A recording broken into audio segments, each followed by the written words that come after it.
Hey everybody, Jim Ingersoll here with the Real Estate Success Podcast. I'm excited to be with you.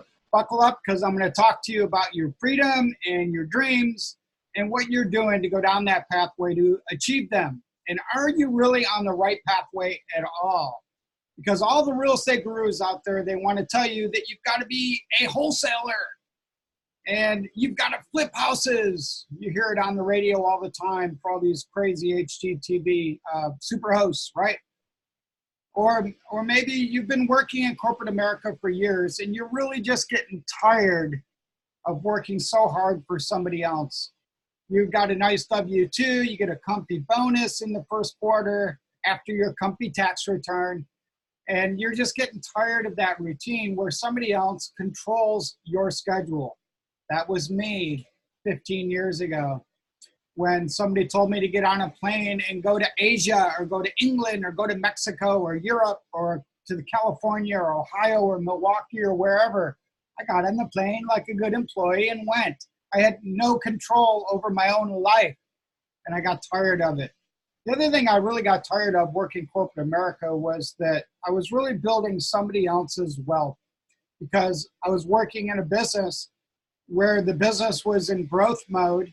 And guess who got to capture all that equity, right? Not us, the employees. So what is your dream? Like, where do you want to be as we change decades? We're just a few weeks away from going into a brand new decade. Ask yourself, like, as you go into the new year, 2020, and into a new decade, where is it you are headed? Are you tired of being a W-2 employee? I was a great employee, worked so hard, so dedicated, so focused for my employers for too many years. Maybe that's you. Maybe you're a 1099 contractor. I don't know. But here's the thing. If you really want to get to the point where you could just like crumple up your stupid little hamster wheel and throw it away, you're going to have to identify two different columns in your life. Here are the two columns. You ready?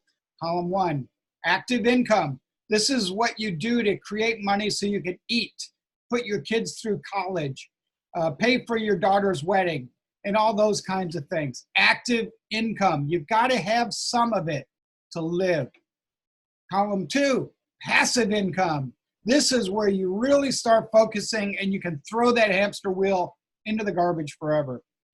But you may need to be in the active column for a while starting to build that passive income stream. So I'm going to talk to you about both. Now, if you're looking to transition from being an employee to being self-employed and having your own business, then you've got to decide how can you create enough income and also overcome the hurdles of the self-employed medical insurance, by the way, and lack of a 401k, so that you can go ahead and live the life that you want to live while still putting enough food onto the table for your family. Because you've got to provide. You've got to provide a nice living for your family. So if you're going into that column, you could do it by being a realtor. And you can, as a realtor, you collect commission. You get 3% of every listing you sell or every listing you create. That's fine. But maybe you want to be a wholesaler. This is where you get to find off-market deals direct from the seller and then just simply sell your contract to another investor for $5,000, $15,000, $25,000, or whatever you can make on every deal. That creates active income that you can live on. Also being a flipper. Flippers it's not as easy as they make it look on HGTV.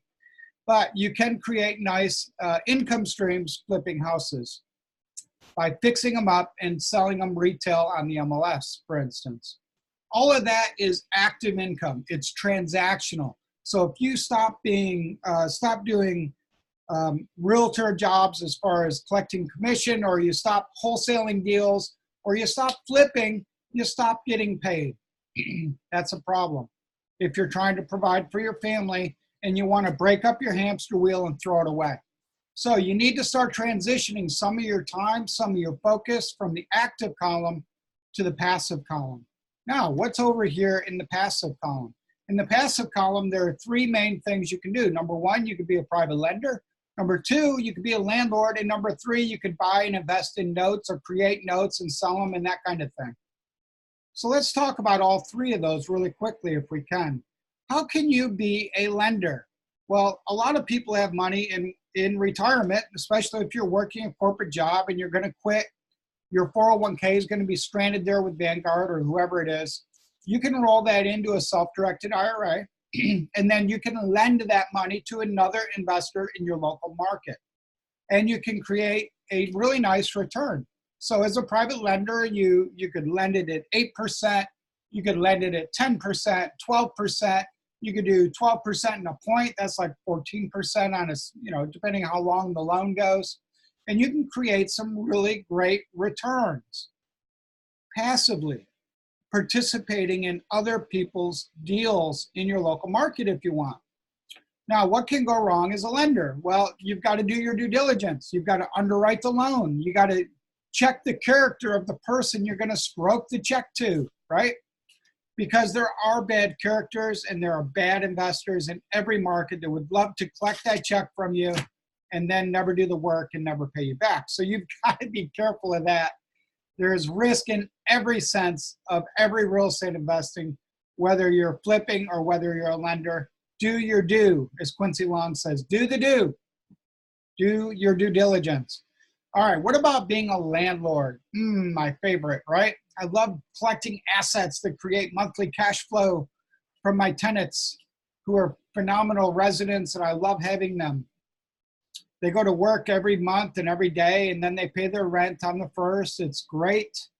But what if you were going to try to do that without using your own money? Like if you wanted to leverage that, how would you do that? How could you leverage that? Leverage is a cool tool of real estate investing. It's one of the very best. So if you're able to use other people's money and then apply it to go through what we call a BRRRR, buy, rehab, renovate, rent, refi, you know what I mean? Go through that sequence, you can start to create little houses that create cash flow, almost like playing Monopoly. That's why I love being a landlord. Now, you could also invest in notes. You could create a note. You could invest in non-performing notes. All of that has risk. All of these have some levels of risk. But if you want to get out of the active income where you're actually spinning yourself on a hamster wheel every day and switch over to the passive column, you've got to start working on connecting some of these dots. So my question to you is, where are you today? Are you collecting a W-2? Are you a realtor, a wholesaler, a flipper? And I would like to challenge you to begin moving some of your time, focus, and energy and resources from the active column to the passive column. And figure out whether you want to be the private lender, you want to be a landlord and collect assets that create cash flow in a rental portfolio, or invest in notes. Leave me your comments. Thank you for watching this. And thank you everybody who's already signed up for Dealmaker Live 2020. Go to dealmakerlive2020.com and check it out.